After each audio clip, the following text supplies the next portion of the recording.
Truck মালিকদের 72 ঘন্টা ধর্মঘটের জেরে বুধবার রাজ্যের সমস্ত স্থলবন্দর দিয়ে বৈদেশিক বাণিজ্য চললেও কোচবিহার জেলার চ্যাংড়াবান্ধা স্থলবন্দর দিয়ে বাংলাদেশে রপ্তানি বাণিজ্য বন্ধ ছিল। অভিযোগ ওঠে, এদিন বাংলাদেশে পণ্য নিয়ে যেতে চাইলেও সংশ্লিষ্ট ট্রাক চালকদের নানাভাবে হুমকি দেওয়া হয়।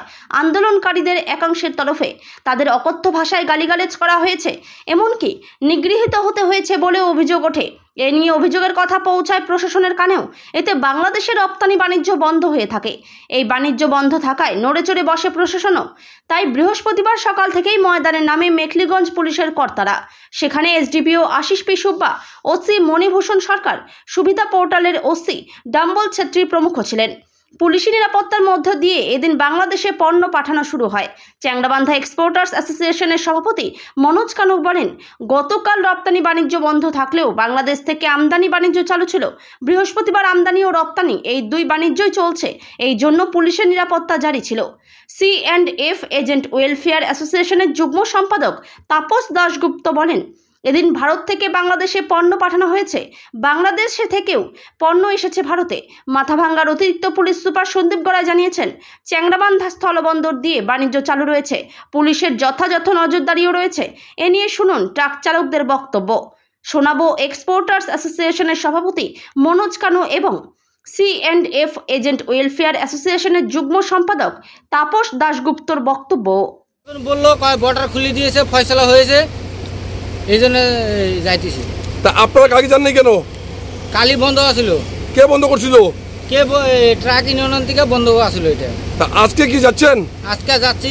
মহাজন ফোন করলো, ফয়সলা হয়েছে, সরকার আমাদের মানছে, তুই লাইনে উঠা। তো গাড়ি যাচ্ছে? হ্যাঁ যাচ্ছে, এই যে আগে চলে যাচ্ছে গাড়ি অনেকগুলা, আমি পিছনে আছি। কোনো সমস্যা নাই? কোনো সমস্যা নাই। পুলিশ প্রশাসন আমাদের ইউনিয়ন থেকে মহাজনকে বলেছে কোনো সমস্যা নাই, তোমরা যাও। আমাকে সকালবেলা বলে আন্দোলন হয়েছে, যাওয়া যাবে না, তা আমি যাবো না। তো মহাজন মানে না, আমাকে বাইকটা উঠে এনে এখানে দেখাইলো যে গাড়ি আছে লাইনে, ওই জন্য আমি গাড়ির লাইনে নিয়ে আসি। আজকে বাংলাদেশে যান নাই কেন? কালকে বন্ধ ছিল। কে বন্ধ করছিল? ট্রাক ওনার। কেন বন্ধ করছিল? কেন আমরা তো এতটুকু জানি। আর তো আজকে বাংলাদেশে যাচ্ছেন, গাড়ি খালি করে আসে, আপনার কেউ মারধর করে, তখন কি হবে? পুলিশের নিরাপত্তায় যাচ্ছি। পুলিশ কি নিরাপত্তা দিচ্ছে? পুলিশ আর কি বলছে? বলছে নিরাপদ দিচ্ছে, আর কি বলবে। কোনো ভয়ের কোনো কারণে তো নাই না, ভয়ের কারণ নাই। পুলিশে বললো, পুলিশ আসে তো, পুলিশ আসে বললো যাও, সমস্যা নাই। পুলিশে আসে ট্রাক অপারেটর তাদের 72 ঘন্টার যে লাগাতার ধর্মঘটে ডাক দিয়েছে, সেটাতে আমাদের 11 তারিখে আমাদের বর্ডার কোনো বন্ধ ছিল না, আমাদের এক্সপোর্ট ইম্পোর্ট খোলাই ছিল।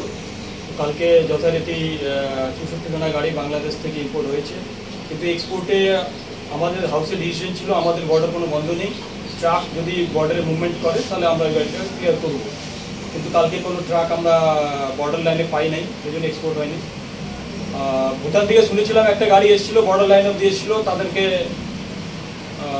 কিছু লোক গাড়িটাকে ঘুরাই নিয়ে যায় এবং ড্রাইভারকে অকথ্য ভাষায় গালাগালি করে। তো এটা কাম্য ছিল না। যাই হোক, আজকে পুলিশ তৎপরতা যথেষ্ট ভালো। মেখলিগঞ্জ পুলিশ প্রশাসন, এসডিপিও স্যার, আমাদের এসপি স্যারের যথেষ্ট আজকে বর্ডারটার প্রতি সুনজর আছে এবং বর্ডারটা আজকে ওনাদের প্রশাসনিক তৎপরতায় আজকে আমাদের যথেষ্ট গাড়িগুলো আজকে বর্ডারে মুভমেন্ট হয়েছে এবং এক্সপোর্ট অলরেডি চালু হয়েছে। গতকাল থেকে ওদের 72 ঘন্টার চাক্কা জাম ছিল। তো আর গতকাল আমাদের এখানে কোনো এক্সপোর্ট হয়নি, শুধুমাত্র ইম্পোর্ট হয়েছে। আর অন্য সব বর্ডারে রীতিমতো এক্সপোর্ট ইম্পোর্ট দুটাই হয়েছে। তো যেহেতু এখন সুবিধা সিস্টেমের আন্ডারে এক্সপোর্টটা চালু আছে, সেই ক্ষেত্রে আমাদের C&F ওয়েলফেয়ার অ্যাসোসিয়েশনের পক্ষে বলা ছিল, যদি কোনো গাড়ি বর্ডারে আসে আমাদের C&Fরা সেই গাড়ি ক্লিয়ারেন্স করবে। যেহেতু গতকাল কোনো গাড়ি বর্ডারে আসেনি, সেই ক্ষেত্রে আমরা কোনো গাড়ি ক্লিয়ারেন্স করতে পারিনি। কিন্তু এখন ইন্ডিয়া ভুটান দুটা গাড়ি চালু হলো এবং রীতিমতো যথারীতি এক্সপোর্ট